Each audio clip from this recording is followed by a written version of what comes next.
What's up guys, it's Maxwell with CWL Invite Week 6 action against Midwinters.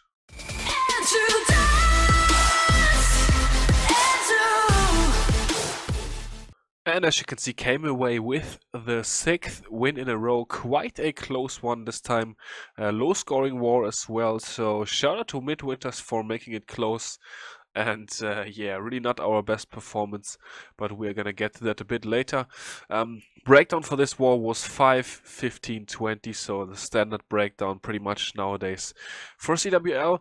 And we're gonna watch 4 Town Hall 9 attacks today, actually. So let's start right off with Don Cariati here, getting a 6-pack this war within 4 minutes. So Don Cariati flow certainly strong right now, and yeah, did it Mass Hawk style both times, found a couple bases that it worked on nicely. So in this case here, of course, just killing the Klein Castle and enemy heroes, and then creating a little bit of pathing here, taking out 1 or 2 defenses with his heroes.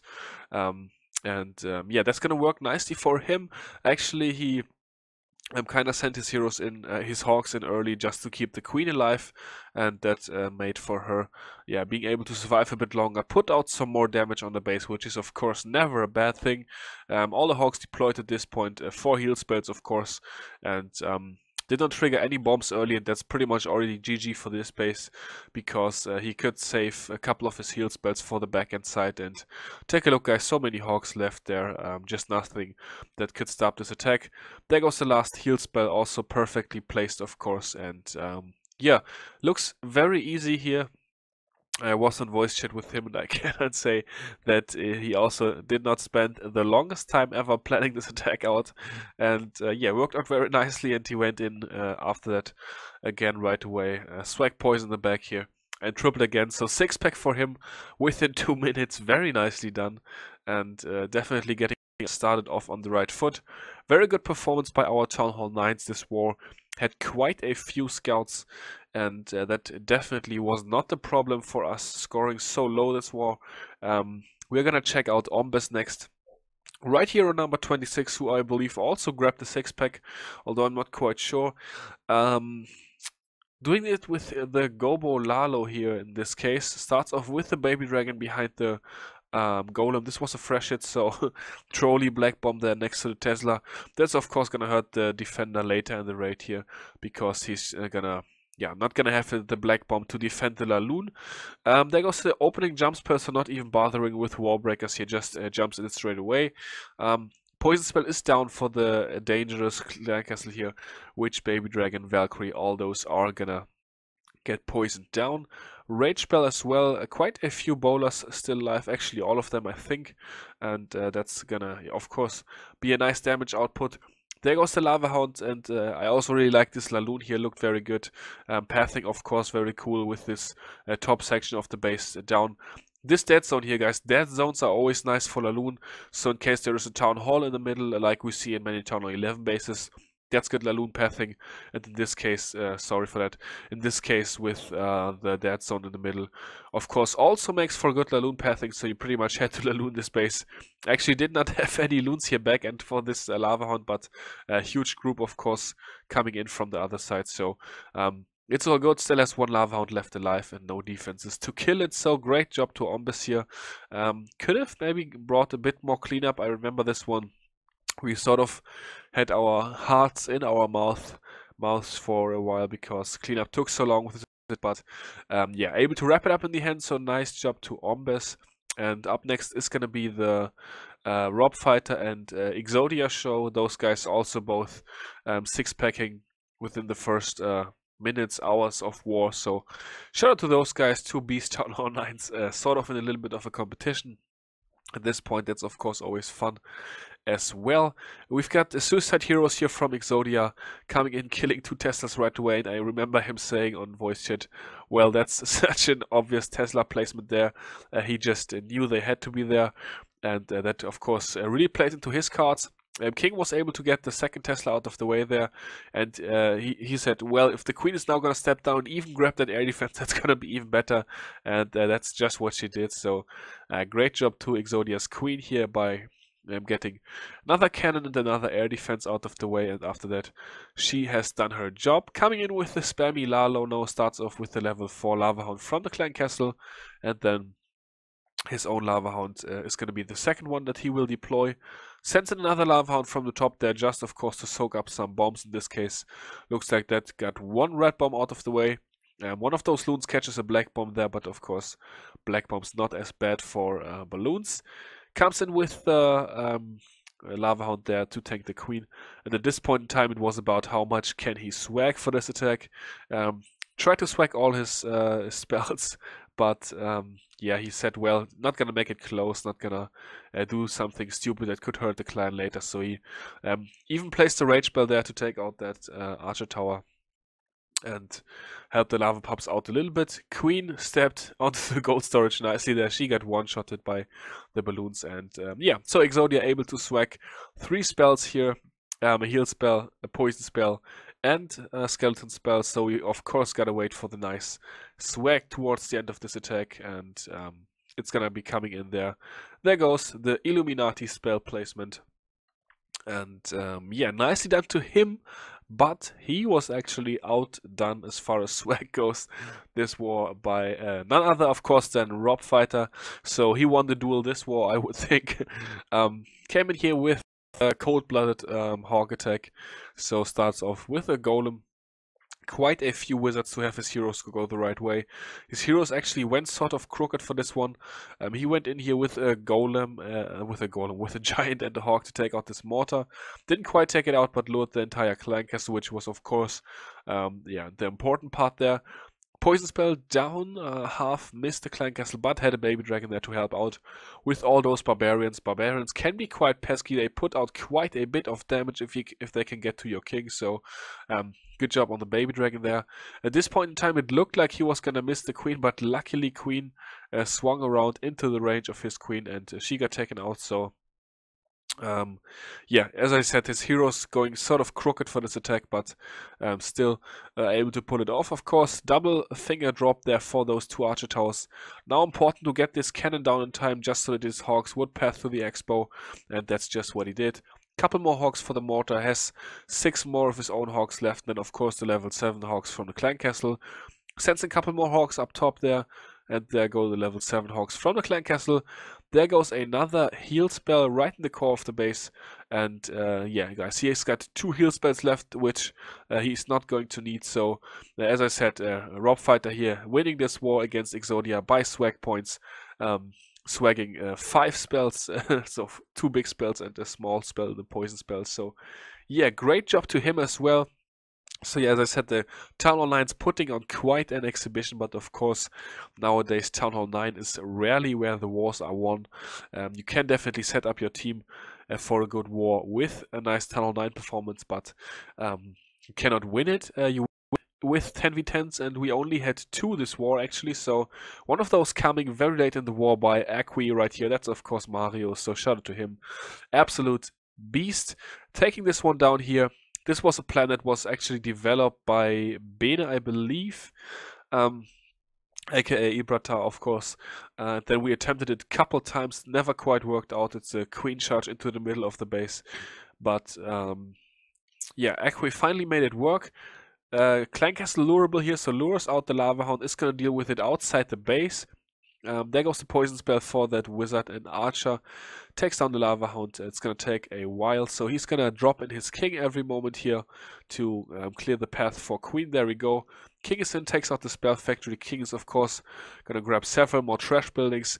There goes the jump spell for queen to have her jump right into this Inferno Tower compartment here. We've got a couple balloons helping out with the mortar archer tower, just taking out a couple trash buildings, creating a bit of a funnel there. Rage spell onto queen. She takes no damage from anything but the Inferno Tower. That's nice. King getting his buildings out of the way over there at the top. Queen gets the first Inferno Tower, no problem whatsoever. After that, she's going to be healed back up by another Rage Spell. We're actually going to see 3 Rage Spells used on his Queen here. Takes out a couple Teslas, takes out the Air Sweeper as well. There goes Double Giant Bomb. Very important to have the Queen almost full health at this point, because she's gonna be engaging enemy Queen right after. She just outlives enemy queen here. She's gonna be healed back up after, and now he starts in with his loon. There we go. Queen gets that air defense out of the way. There comes the lava hound, and then the loon deployment is very nice for this base. Yeah, a couple more loons in the 3 o'clock corner has. I know that we had an earlier attack with 3 haste spells, but now they switch it up to only 1 haste spell and a rage spell, just to be able to put out a bit more damage there. And then at this point the base is of course wrecked, takes out the last air defense, has 1 more balloon left which he's going to use for the 6 o'clock archer tower. And yeah, that's going to be GG. Has cleanup down already. There go the last couple of defenses. Queen surviving the raid is of course always nice as well. And yeah, that's going to do it for base 17. As I said, took quite a few attempts for this one, but finally able to take it down.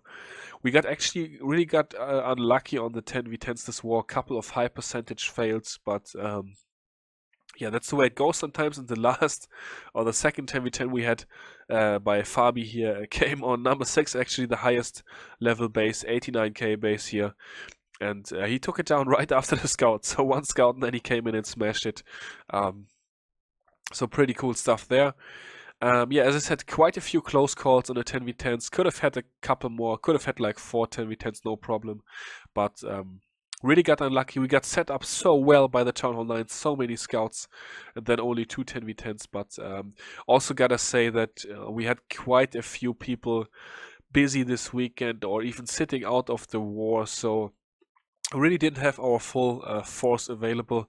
Even the people that were in this war, they, yeah, sort of busy. A lot of people not spending a lot of time on voice chat, popping on late, and yeah, just overall not quite up to the usual standard that we invest into our wars. So that's also, I guess, why the performance was not quite up to standard.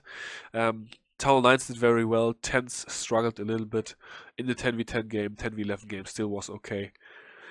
And the 11s really struggled.